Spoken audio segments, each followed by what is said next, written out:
So বন্ধুরা এই ম্যাথটা দেখো তোমাদেরকে তাড়াতাড়ি শিখিয়ে দিচ্ছি। বলছে এ ও বি এর অর্থের অনুপাত 2:1। এ বিকে 2 টাকা দিলে তাদের অর্থের অনুপাত হয় 1:1। তাদের প্রাথমিক অর্থের পরিমাণ কত, মানে আগেকার টাকা কত ছিল। দেখো এসএসসি আসা প্রশ্ন। দেখো এ এবং বি, ঠিক আছে, লিখলাম অর্থের অনুপাত কত 2 আর 1। এটাকে এক্স ধরে নিই, ঠিক আছে, 2x 1x 2x 1x বা একাই লিখলাম, ঠিক আছে। এবার বলেছে এ বিকে 2 টাকা দিয়ে দিলে, মানে এ বিকে 2 টাকা দিয়ে দিচ্ছে, মানে বিয়ের কাছ থেকে বিয়ের কাছে 2 টাকা চলে আসছে আর এর কাছ থেকে কিন্তু 2 টাকা চলে যাচ্ছে, ঠিক আছে।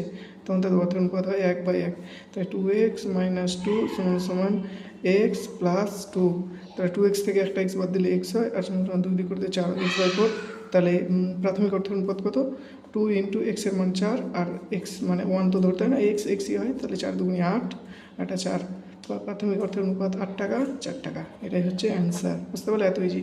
চ্যানেল ফলো করতে থাকো আর শর্টকাট টেকনিক শিখে দেবো, আর এগুলো বেসিকভাবে নলেজ, পুরো বেসিকভাবে শিখিয়ে দেবো। Thank you so much.